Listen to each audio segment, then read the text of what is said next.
Kenapa suara terdengar berbeda di dalam air? Pernah mencoba berbicara saat kepala kita berada di dalam air?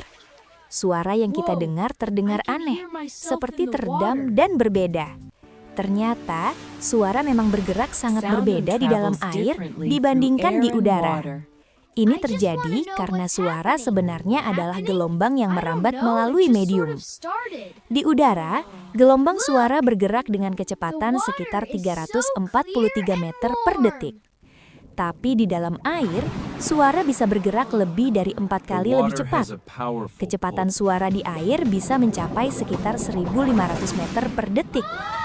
Karena partikel air lebih rapat dibandingkan udara, getaran suara bisa berpindah lebih cepat. Inilah alasan mengapa hewan laut seperti paus bisa berkomunikasi dari jarak yang sangat jauh. Suara mereka bahkan bisa menempuh ratusan kilometer di lautan. Jadi, sebenarnya, air adalah medium yang sangat baik untuk menghantarkan suara. Itulah sebabnya, suara di dalam air terdengar berbeda bagi telinga manusia. Coba perhatikan saat kamu berenang. Suara di dalam air pasti terasa unik.